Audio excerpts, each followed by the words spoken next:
Good afternoon, everybody. No bunny today, no bunny. Just me and the Admiral and the team. Okay, so yesterday the Florida Supreme Court upheld the state's dangerous abortion ban, putting desperately needed medical care further out of reach for millions of women. What's worse, this ruling is also expected to trigger Governor DeSantis's even more extreme ban that would prevent women from accessing care before many even know they are pregnant. We will continue to stand with the vast majority of Americans who support a woman's right to choose. President Biden and Vice President Harris will continue to work to protect reproductive freedom and call on Congress to pass a law restoring the protections of Roe v. Wade. Second, starting this week, the White House will push congressional Republicans to extend funding for the Affordable Connectivity Program. Created as part of the bipartisan infrastructure law, the program is helping over 23 million Americans save between $30 and $75 per month on high-speed internet costs. But funding for the program is set to expire, and millions of Americans will lose this benefit in the coming weeks. 6 months ago, President Biden sent a request to Congress for $6 billion in supplemental funding to extend the program, but Republicans in Congress have failed to act. If congressional Republicans continue to do nothing, tens of millions of their own constituents will see their internet costs go up, and some may lose access to high-speed internet altogether. Additionally, under the President's Unity Agenda, we are prioritizing effort to counter the trafficking of illicit drugs to save lives. We are leading initiatives to step up counter-narcotics cooperation, including with Mexico and the PRC, and launch the Global Coalition to Address Synthetic Drug Threats, which brings together more than 150 countries against cartels and illicit finance. Working with our Mexican partners, we have charged leaders of the Sinaloa cartel, and yesterday we charged 41 individuals connected to the Jalisco New Generation cartel. To date, we have sanctioned over 290 individuals and entities involved in the global illicit drug trade. A lot more work is needed, and that's why the President is pushing hard for the House to pass the Senate's Border Security Agreement, or for Congress more broadly, obviously, because it did not get out of the Senate yet, for Congress to push forth the Border Security Agreement, which would provide additional technology to stop these illicit drugs. Now, it's important to acknowledge when a mistake has been made and take responsibility for it. So I want to recognize the Daily Caller for having the integrity to retract their story about the false claims that circulated this week about the Easter egg roll. Now, I'm quoting from their retraction here. The ban of religious symbolism on eggs as part of the White House Easter egg art contest has been long-standing, dating back decades, and the Biden administration did not make any modifications to this rule. So we hope others learn from their good example. So leave that there. And finally, I want to read out the president's call. He called Chef Jose Andres to express that he's heartbroken by this news of the airstrike that killed 7 aid workers, and to express and share his deepest condolences. The president conveyed he is grieving with the entire World Central Kitchen family. The president felt it was important to recognize the tremendous contribution World Central Kitchen has made to the people in Gaza and people around the world. The president conveyed he will make clear to Israel that humanitarian aid workers must be protected.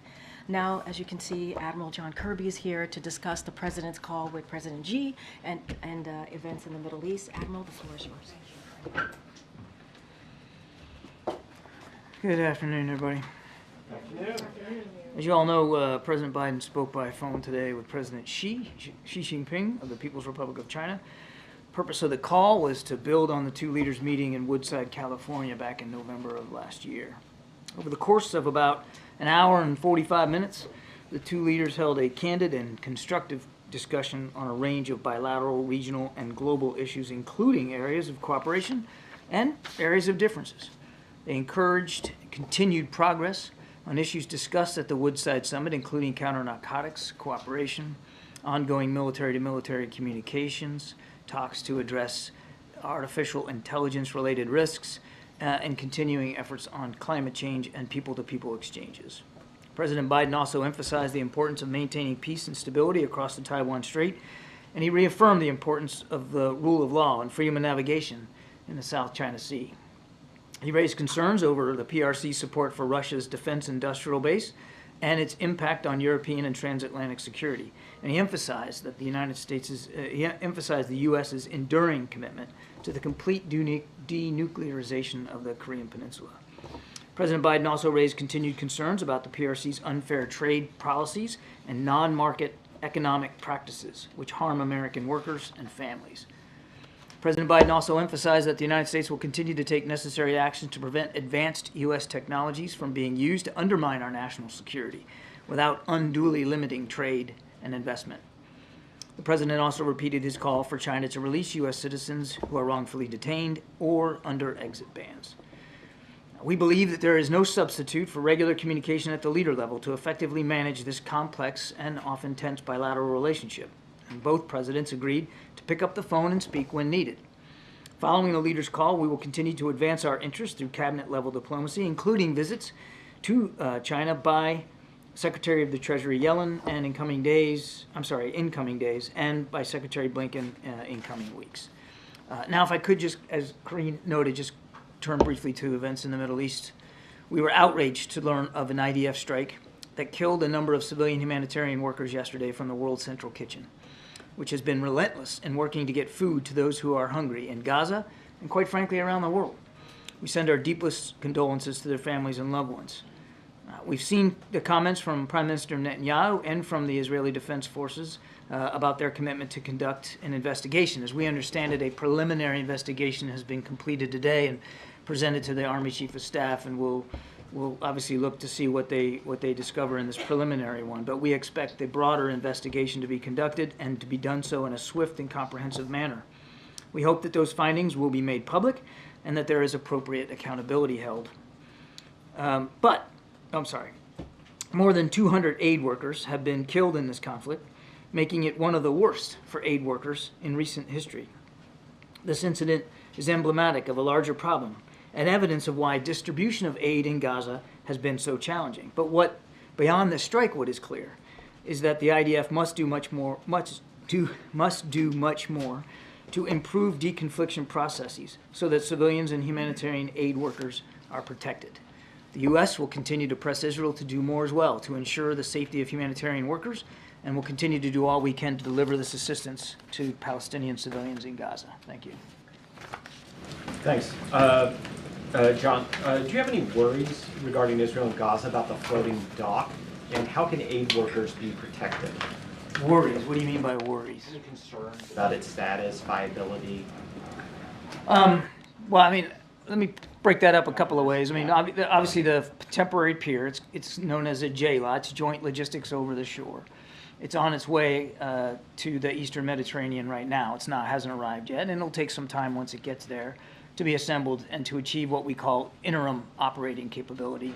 We expect that will happen in coming weeks. There's no concern in terms of our ability and the skills needed to build it and to get it up and running.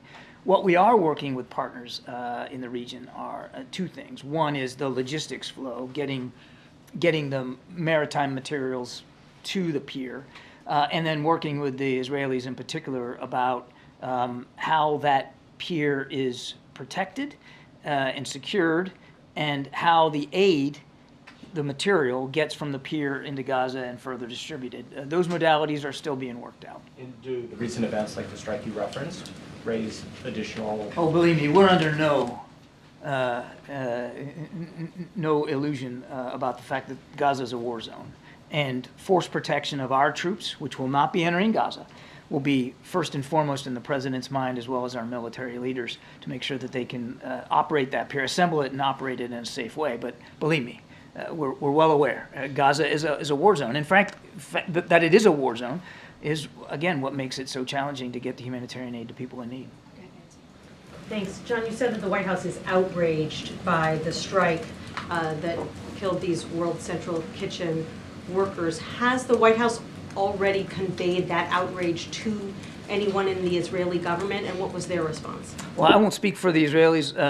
We've been very clear about our feelings over this particular strike and our expectations of the Israelis. Have they provided, or has the Pentagon been able to gain any understanding of what happened here yet? I know it's early, but it sounds, based on what Jose Andres has said, that these workers were doing everything right. Their vehicle was marked, they were in a safe zone. Yeah. What more could they have done? Yeah, it's really, I mean, it's devastating to see these images and to hear these early reports about the steps that they tried to take to protect themselves. But the Israelis, look, they've already said this was on them, and they're doing this investigation. We obviously want to make sure that that investigation gets completed and is as transparent as possible. And as I said in my opening statement, that there's accountability to be held here. One quick question on China. What was the president's message to the president when it comes to Chinese misinformation campaigns or any effort by the Chinese government or people associated with the Chinese government to interfere with the 2024 election? I would just say that we've been clear consistently, even going back to the November meeting in California, about our concerns over our own election security and efforts by certain actors, including some from the PRC, to affect that. So there was no new message in this conversation? I don't have a new message to read out to you today. Thanks, Admiral. On the death of those World Central Kitchen aid workers, which includes one American who was killed, Netanyahu's reaction was, quote, "It happens in war." What is your reaction to that comment from Netanyahu? I don't think it'd be useful for me to get into a tit-for-tat here with the Prime Minister of Israel from the podium. We've been very clear about our expectations for this investigation. We noted that the Prime Minister said himself there will be an investigation. So has his military said that. We look forward to that investigation being thorough and swiftly done. And as I said, that it'll be transparent, the results of it, and that if there's accountability that needs to be had, that it will be had. But how can you take Netanyahu at his word? As Nancy was saying, this was a deconflicted zone. They had marched their car. They had even coordinated their movements with the IDF. Yeah, and as I said in my opening statement, obviously, setting aside this incident, because this isn't the first one, there are issues of deconfliction that clearly need to be fleshed out and improved. So how can the U.S. continue to send aid to Israel without any conditions? Yes, they have a right to... We're not sending aid to Israel. We're sending aid into Gaza, and that's... Weapons. How can the U.S. continue to send military aid military to assistance Israel without any conditions? Is there no red line that can be crossed? We've had this discussion, you and me, quite a bit from up here. They're still under a viable threat of Hamas. We're still going to make sure that they can defend themselves, and that 7th of October doesn't happen again. That doesn't mean that it's a free pass, that we look the other way when something like this happens, or that we aren't and haven't since the beginning of the conflict urged the Israelis to be more precise, to be more careful, and quite frankly to increase the amount of humanitarian assistance that gets in. I haven't been asked about it yet, but I expected I would be. There was a discussion just yesterday with our Israeli counterparts about Rafah. Now, this one was done virtually. We expect it'll be an in-person meeting here in a week's time or so. But the whole reason to have that meeting was to talk about our concerns over a major ground operation in Rafah and to present viable alternatives for them to be more precise and more targeted. So the idea that we're some plastic graveyard here and we're not paying attention to the civilian casualties or the civilian suffering is just not true. Right, but these are verbal urgings, verbal commitments. There's no other incentive besides the urgings. I know you want us to hang some sort of condition over their neck, and what I'm telling you is that we continue to work with the Israelis to make sure that they are as precise as they can be, and that more aid's getting in, and we're going to continue to take that approach. John, I just wanted to follow up. Do you guys have confirmation of the nationalities of the victims who were killed in the strike, and that one was a U.S. Canadian national? I can confirm that one was a dual national American citizen, but I couldn't speak with authority about the nationalities of all of those. And as I understand it, I mean, there could be additional casualties coming in terms of the count. I just don't know. And do you know if there's been any outreach to the family of that dual national citizen from the White House? The State Department has done some initial outreach, and I would fully expect you'll see outreach from us at the appropriate time. Thanks, Karine. Thanks, Admiral. Does the White House accept Prime Minister Netanyahu's explanation that this incident was unintentional, as he put it? I think the investigation will bear that out. Sir, do you think that given these circumstances, is there a role for some kind of a protective force for aid workers, given the threat of widespread famine and concerns about you've already discussed the J-lock coming in and so forth. Is there a role that could be considered to try to protect aid workers with a neutral party security force? That protective force ought to be the IDF, Kelly, as we've said. I mean, as they conduct operations in a urban, highly populated environment, they have a concomitant obligation to take care of the civilians that are living there, and the civilians, quite frankly, that are being moved about by the combat operations that are being conducted in a very confined space. They have that obligation. Are you concerned that aid will be cut off for some period of time now because Jose Andres has said they're suspending operations for a period? The World Food Program is having difficulties. It seems like this incident is exacerbating the crisis. It certainly isn't helping. There's no question about that. And we obviously respect Chef Andres' decision not to continue operations, at least for a time. Certainly we respect that. And others may make that decision, as you talked about the World Food Program. We're not seeing a wholesale declination here of humanitarian assistance in there. But obviously, yes, that's a concern. The more violent it gets for humanitarian aid workers, and as I said, this is one of the worst in recent history, the less likely it is that they're going to be willing to take those risks, which means it's more likely that the people of Gaza are going to just suffer all the more. So yes, it's a concern. Thank you, Karine.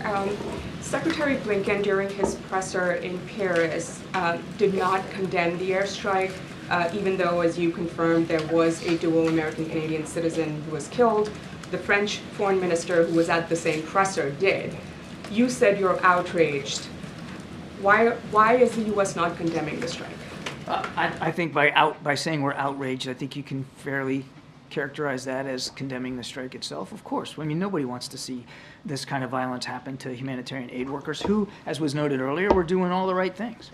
And just to follow up to what was asked earlier about the floating pier, are you considering moving it off the coast of Gaza? I mean, just trying to figure out how. Well, by definition, it's going to be operating off the coast. Sure, but like further away. I mean, how do you ensure that any private partners that the U.S. ends up partnering with to deliver aid is actually protected, given the recent set of strikes? Right, that's what I said we're working on right now. I mean, force protection for the troops and the people that are going to be operating the pier is obviously going to be a paramount concern, but it's only as good as the aid that gets to the pier and then gets into Gaza. So there's going to have to be plans made, plans with partners to do everything that we can to ensure that that aid is safely assembled and collected at the pier and then safely distributed into Gaza. It's going to be a multi-step process. We'll be responsible for some parts of that, but not all of it. That's going to take some teamwork, and we're working our way through that right now. I just have a quick clarification on something that the Secretary said again in Paris. He appeared to suggest that Iran delivered missiles to Russia and that those are being used by Moscow to target the Ukrainians. I mean, can you confirm if that was the case, not just drone missiles, but ballistic missiles? And if yes, since when has this transfer been underway? I am not aware of specific verification that we can give to Iranian missiles being delivered to Russia for use in Ukraine. They certainly continue to deliver drones and actually helping the Russians manufacture Iranian-designed drones. And we do know that the Russians are and have been using now for quite some time ballistic missiles that they have gotten from North Korea. But I'm not personally aware of any verification that Iranian missiles have been transferred and used. Okay. Thank you, Karine. Admiral, you said that there's going to be an investigation into the World Central Kitchen strike, and you're reserving the U.S.'s judgment until that's completed. But what's a reasonable time frame for that investigation to be concluded, and how regularly will the U.S. be getting updates on it? I think, in terms of time frame, as I said in my opening statement, we believe an investigation can be thoroughly conducted in a swift manner. Now, what is swift? I think, obviously, we're not going to dictate a date on the calendar to the Israelis, but it's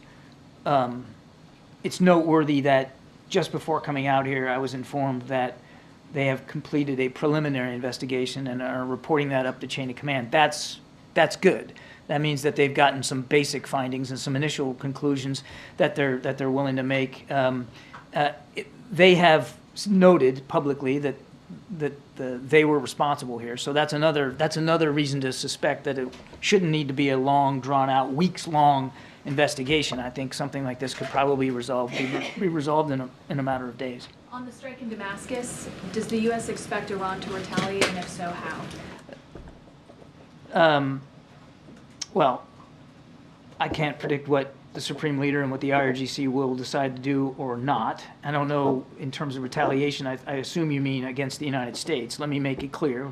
We had nothing to do with what the strike in Damascus. We weren't involved in any way whatsoever. So the comments by the Iranian foreign minister that somehow we're to be held to account or that we're to blame is just nonsense. We had nothing to do with it.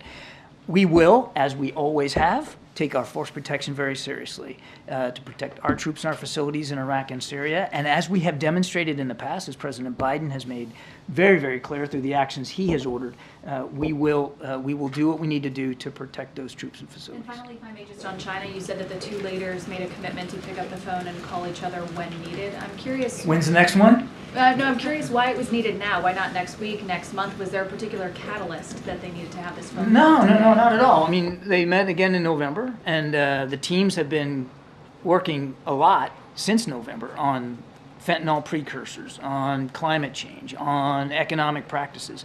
So there's been, on artificial intelligence, there's been a lot of staff level work, and both presidents thought that now, a few months later, this was a good time to kind of check in with one another, see how that's going, discuss the future.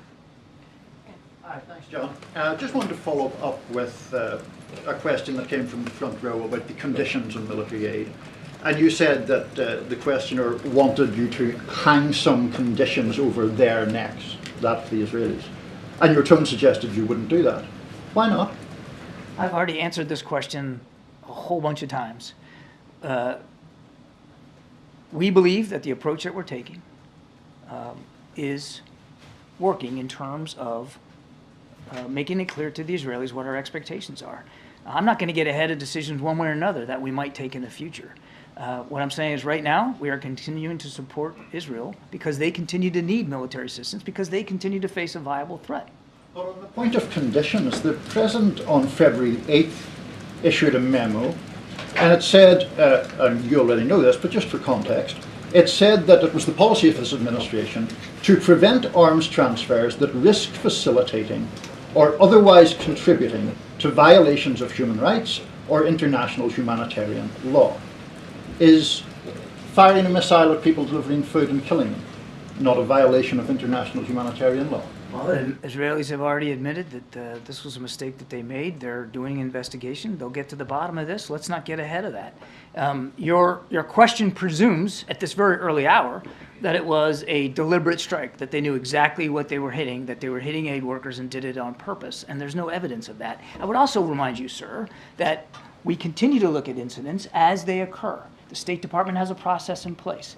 And to date, as you and I are speaking, they have not found any incidents where the Israelis have violated international humanitarian law. And lest you think we don't take it seriously, I can assure you that we do. We look at this in real time. They have never violated international humanitarian law ever in the past 5 to 6 months. I'm telling you, the State Department has looked at incidents in the past and has yet to determine that any of those incidents violate international humanitarian law. Go ahead, Nadia. Thank you, Karine. Mr. Kirby, Israel has killed a senior Hamas leader in Beirut with precision weapons in an area where thousands of civilians were there. They killed senior Iranian officials in Damascus, in the heart of Damascus. It was serious. There were thousands of civilians there as well.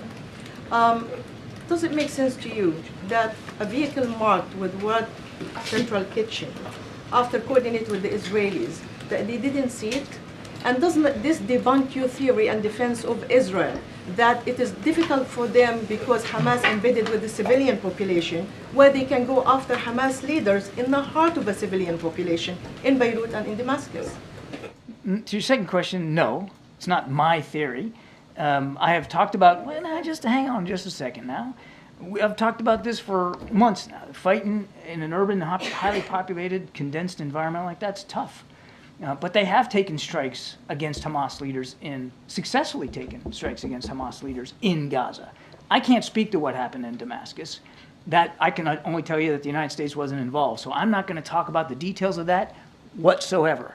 I'm telling you that they have taken precise strikes against Hamas in Gaza. They have also taken strikes that have been not precise. It looks as if very clearly what happened yesterday is one of those examples. They'll investigate that. And our expectation is, and we've made this clear to them, that they'll come clean about what they've learned. They'll be fully transparent, and if people need to be held accountable, that they'll be held accountable. Thank you. John, there's another case of somebody who was in this country illegally, allegedly murdering a young woman, this time in Michigan. Her name was Ruby Garcia. Donald Trump is out there now calling this Biden's border bloodbath. What do you call it?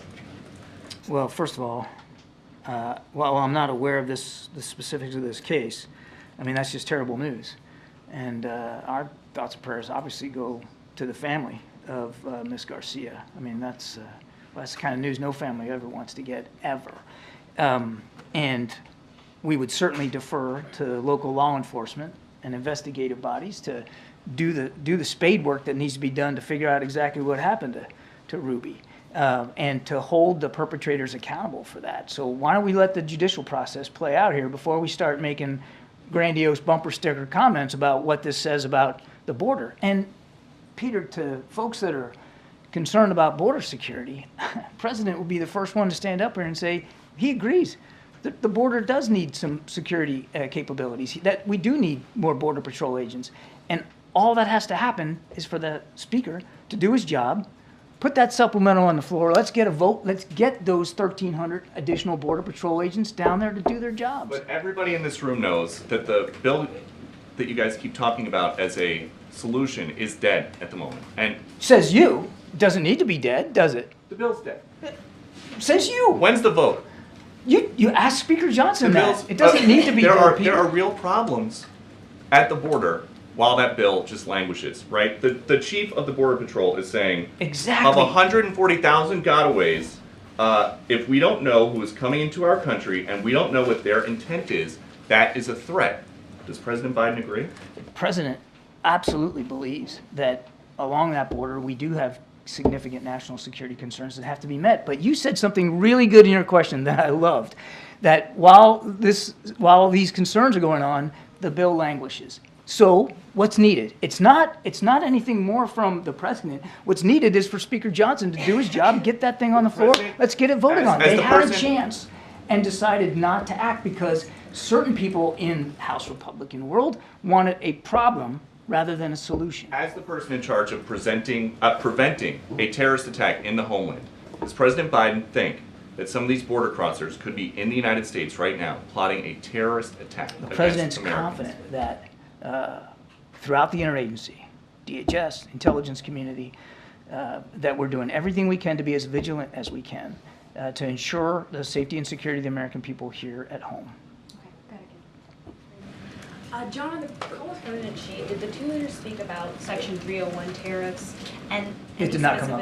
It did not come up. But if you could just speak more about the economic nature of the conversation, did they speak about competition in specific industries like semiconductors? Yes, they did talk about economic competition between our two countries. And as I said in my opening statement, the president made clear that we have significant differences of opinion and concerns over some unfair market practices that the PRC uses that puts American workers and families at a disadvantage. He was very clear about that. And just to follow up on Nancy's question, are we clear to understand that the president did not warn President Xi about election interference? It felt like that was what you were implying. There was no new message. It was no new message today delivered on that. Thank you. Thank you. So you said earlier that more than 280 aid workers died since the start of the war. Could you tell us what the time frame is for that? Since the start of the war in October. 7th, okay. I don't have a TikTok for you on every. That's our estimate here over the course of these many months. Has the president reached out to any other head of, a humanitarian organization before today? I'll take the question. I don't know. We gotta wrap it up. Thank you, John. You described the strike as a possible mistake by Israel. According to Haaretz, the Israeli newspaper, it wasn't one strike, but three. The first one, then an interval during which aid workers got out of their vehicles, removed the wounded, tried to move to another vehicle which was struck, and then a third strike as they tried to move and escape in a third vehicle, at which point all of them were dead. How would the second and third strikes of these marked vehicles be a mistake? And why would the U.S. not more forcefully set conditions on the use of U.S.-made weaponry when it is being used to target aid workers? If the first one was a mistake, the second two were targeted with the intent of killing everyone in that convoy. So how do you respond to that? First of all, there's an investigation going on. So why don't we let it get done? And why don't we see what they find in terms of the decision-making process that led to this terrible outcome? Prime Minister and the IDF have noted that it was their error. If you don't like the word mistake, their error. They're investigating it. Let them do that work and let them see what they come up with, and then we'll go from there. And, sorry, one more, John. 2 years ago, the IDF killed an Al Jazeera journalist. They said that was a mistake, that she was wearing a marked press vest. She was shot anyway. They investigated it, and they released the findings of their investigation, which found that they were at fault. Go on. But my question, sir, is, in that case, the Israelis did not initiate any criminal proceeding. In this case, if it's found that the marked convoy was deliberately targeted, if not with the first shot, but the second two shots, would the U.S. support criminal penalties? As I said, we would expect that should there be a need for accountability, that accountability be properly put in place for whoever may be responsible for this. But again, a lot of that's going to depend on the investigation. Thank you. Two questions on China. Admiral, this is the election year. Does the president feel political pressure to act tough on China? The president, as commander-in-chief, feels obligated and responsible for protecting the national security interests of the United States. And much of his conversation with President Xi this morning, which was candid and constructive, very professional and businesslike, was arranged around those priorities that President Biden holds so seriously. Is TikTok part of the conversation today? TikTok came up today, yes. Have you talked to previous Secretary Mnuchin about his plan to buy it without the algorithm, or do you accept this plan? Have we talked to Mr. Mnuchin about his? No, not that I'm aware of. I mean, he should speak to that as a private businessman. More details about the conversation on TikTok. The president reiterated our concerns about the ownership of TikTok. He made it clear to President Xi that this was not about a ban of the application, but rather our interest in divestiture, so that the national security interests and the data security of the American people can be protected. Is there progress? Is there progress? On the deal of TikTok? I know of no progress on that. As far as I know, legislation hasn't reached his desk. It's still on Capitol Hill. Thank you.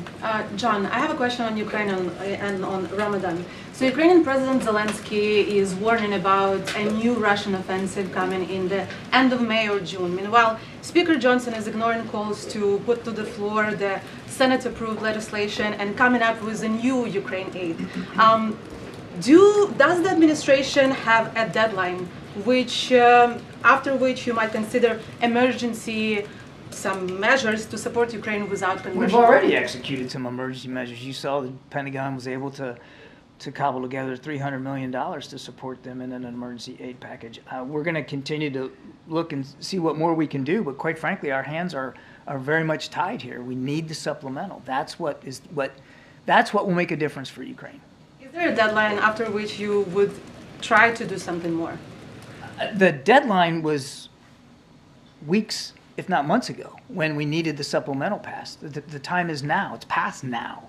The Ukrainian commanders on the ground are making difficult decisions about what positions they're going to hold, what weapons they're going to use. And in certain places of the Donbass, they are losing ground to the Russians. So it's way past time. And one Ramadan, why the President Biden is not including Muslim community leaders in the iftar, and why is the event is not open press as has been in the previous years? That's a great segue for me to turn it right over. Thank you, Adelaide. Yes, ma'am. Question, please. So just a couple things on that question. Look, you saw the president put out a statement very early on last month about Ramadan, and obviously respecting the religion and respecting the event. I will say about tonight that the president's going to continue his tradition of honoring the Muslim community during Ramadan, and so President Biden will host a meeting with Muslim community leaders to discuss issues of importance to the community. So he is going to be meeting with Muslim leaders. To your question, he will be joined by the Vice President Harris, senior Muslim administration officials, and senior members of his national security team, and to continue the White House tradition of honoring Ramadan as he did just last month.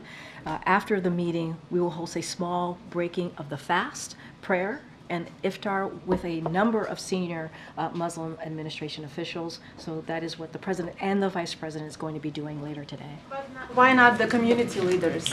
So look, I want to be really clear here. So community leaders expressed the preference of doing a meeting, a working group meeting, if you will. They wanted to make sure that there was an opportunity to discuss the issues at hand. They thought it would be important to do that, and so we did that. We listened, we heard, and we adjusted the format to be responsive, and so that we can get feedback from them. And this is a request. This was actually a request from members of the community. This is what they wanted, and we understand that. They want the president and the vice president and senior administration officials, obviously national security folks as well, who'll be joining the meeting, to hear directly from them. So this is going to be seen as a working group meeting, and we are, the president, the vice president, we are looking forward to having that opportunity. Okay, go ahead. Thanks, Karine. We discussed earlier, former President Trump is describing the situation on the border as a bloodbath, but on Friday we're going to get jobs figures, and past jobs reports have shown that immigrants are helping the U.S. economy. Is the view of this administration that the inflow of immigrants do more to strengthen the United States or hurt the United States? Does it do more? So, Josh, I appreciate the question, and I think it's an important question as we're hearing clearly awful rhetoric from the other side. But what we know, what this president believes, and you've heard this president say this before, is that we know immigrants strengthen our country and our economy as well.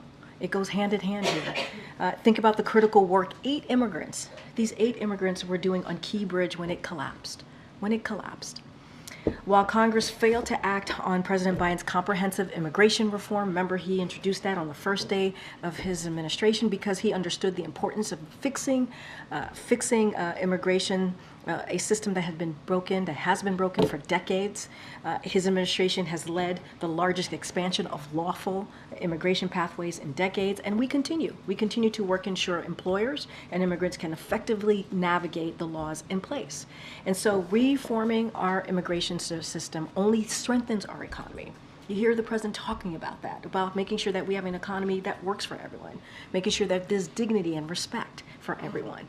And by doing that, it boosts our labor supply, it helps solve workforce shortages, and some businesses are facing, right? That we see businesses are facing.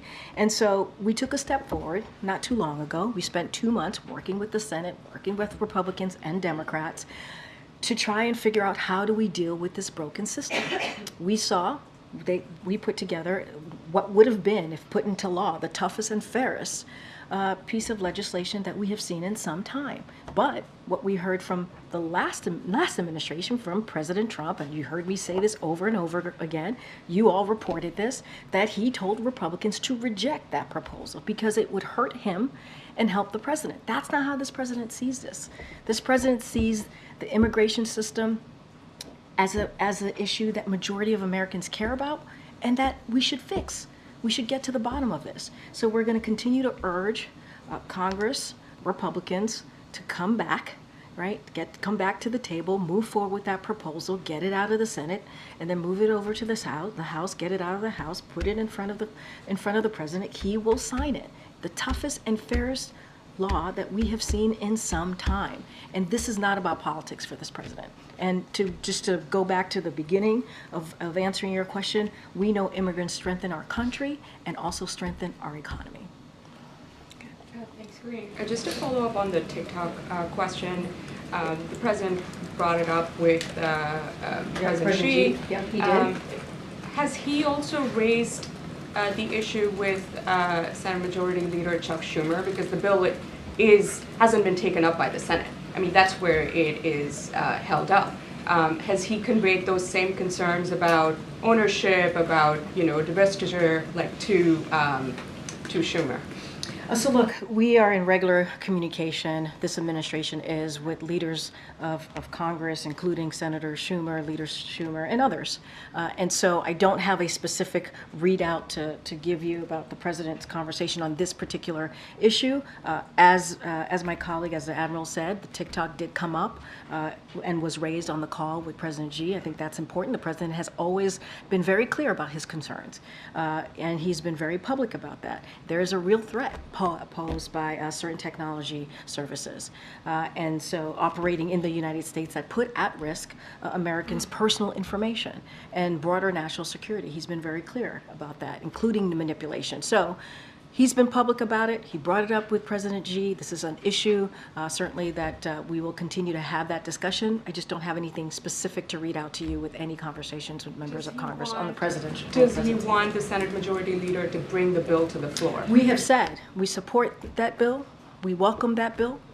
We do not see it as a ban, right? We see it as a divestment. We've been very clear about that as well, and we welcome that bill. So we wanted to go through the process. We've been offering technical support, as you've heard us speak to before. You've heard the National Security Advisor speak to this very recently, the last time he was at the podium. You've heard me say that, and so we're going to continue to provide technical support. We're going to continue to have conversations with members of Congress. Don't have anything else to share behind that.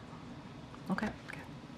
So during the call, did President talk to President Xi about supplying components to Russia to enhance their defense industrial base? So look, we've always been very clear, and the president did raise that we are deeply concerned, obviously, about the PRC's support for Russia's war against Ukraine and its efforts to help Russia reconstitute its defense industrial base. That came up. I'm not going to go beyond that, but that did come up on the call.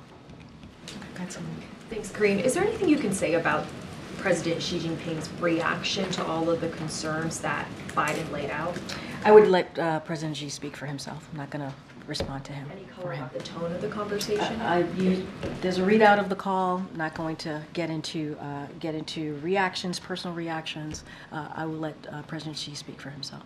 And just lastly, the cost to attend a number of New England colleges this fall is topping more than $90,000 a year. What's the White House's reaction to that? I mean, we've been very clear about how the cost of college is crushing many, many families. We've talked about that. And that's why one of the things that the president has been very focused on is giving that student debt relief to many Americans and families out there.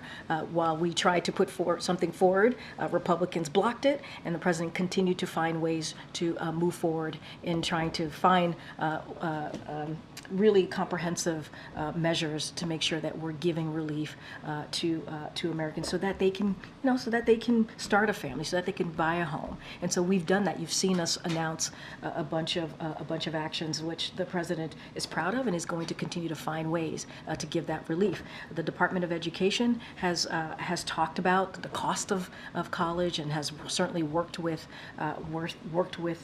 students in figuring out ways for them to afford going to school. It's important. If someone wants to be able to go to college, they should be able to do that, and they should be able to afford to make that decision. Their family should be able to make that decision and not go into debt. And so the president has been very, very clear about that. He's talked about his own experience, and so.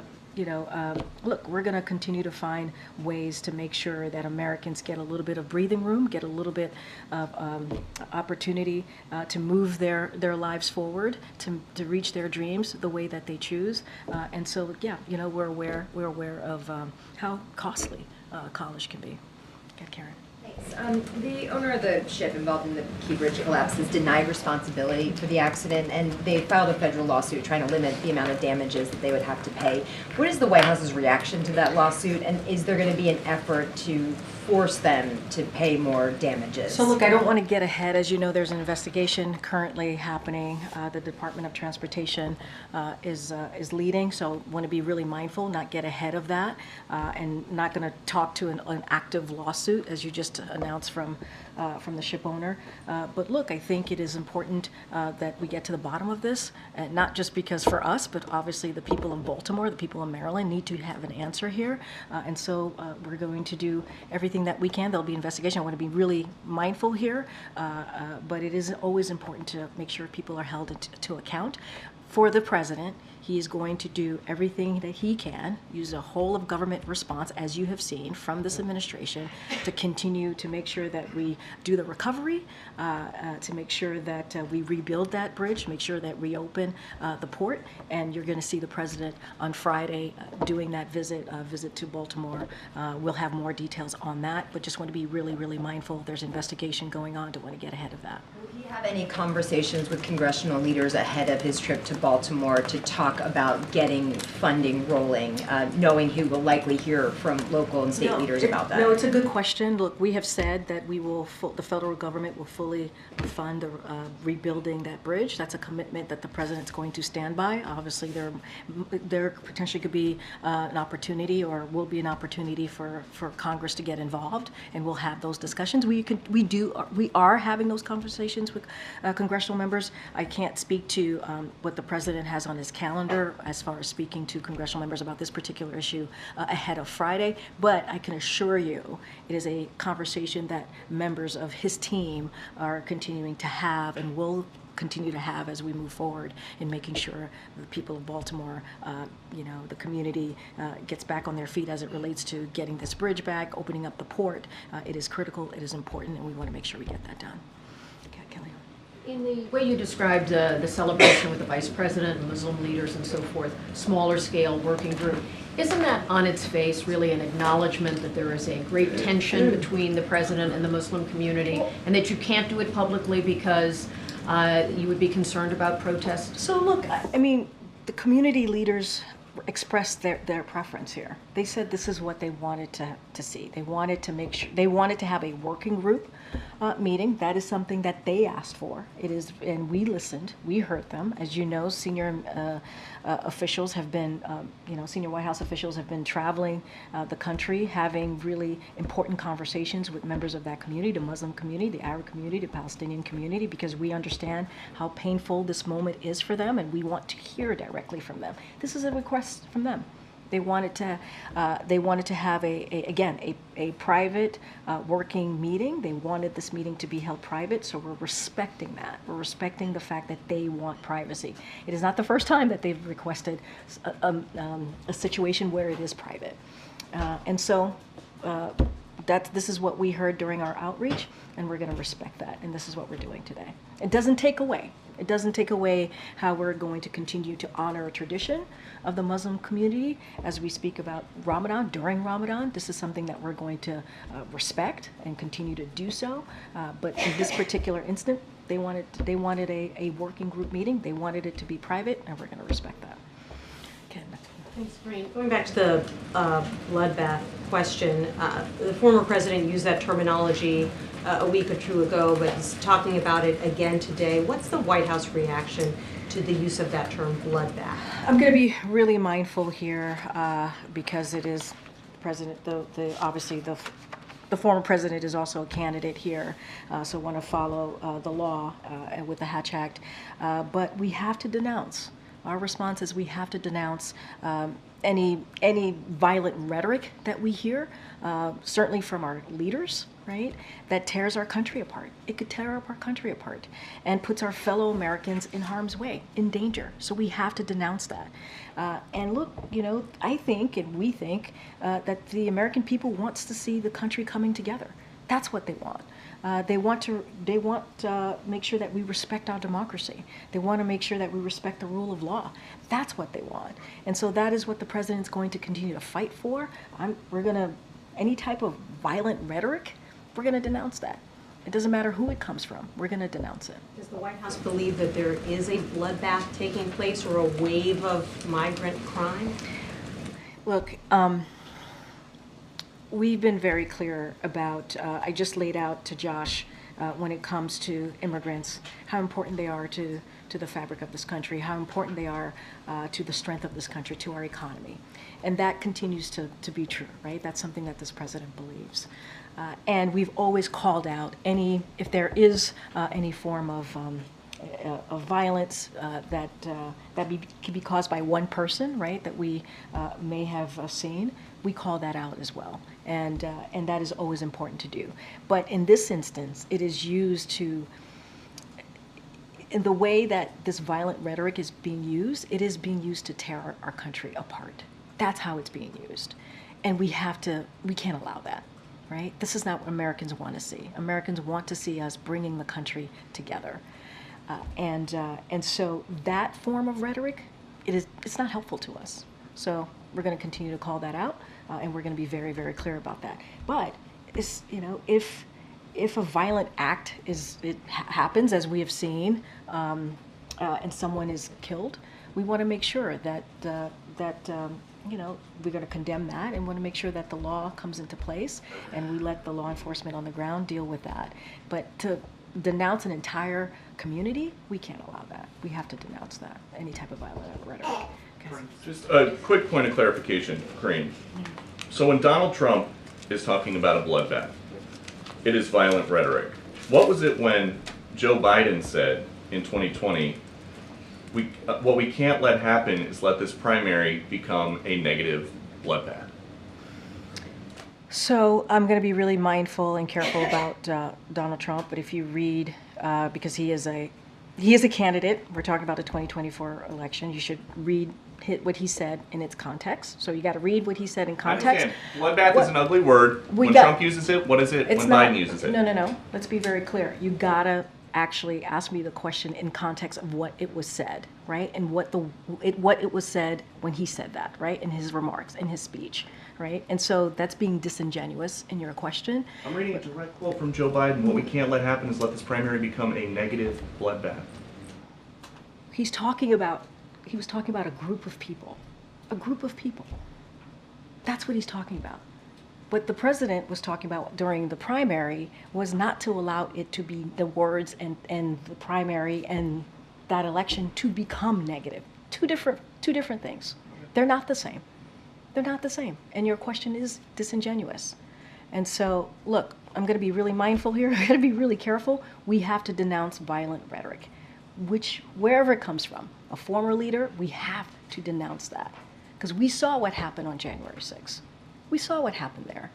When you have a mob of 2,000 people go to the Capitol because they didn't believe in the free and fair election that just happened months prior, because of violent rhetoric, you got to denounce that. That's not what leaders should be doing. All right, I think I have to go. Go ahead, Erin. I rarely call on you. Go ahead. I rarely use my I know you rarely raise your hand. So back to college costs. There are hundreds of thousands of families across the country waiting to see if their students will be able to afford college due to the botched rollout of the FAFSA. And just this week, I mean, almost every day, the U.S. Department of Education is announcing another setback. Yeah. It's April, and you know, I'm wondering what the White House is doing, what the oversight looks like, and what accountability will look like for these families, particularly the ones who rely on financial aid to go to college. It's a really good question, and I just want to say that the administration is committed to ensuring that students have access to the maximum financial aid possible. So like with most major changes, implementing this new system has brought certain challenges. And we've been very honest about that, and we've been very clear about that. Yes, we have had some challenges here. But we don't want to forget over 6 million records have been processed, and that's important, and delivered to schools. And the department has an all-hands-on-deck team to address issues quickly and get information out to schools and families. Our top priority is, again, to ensure that students can access maximum financial aid possible.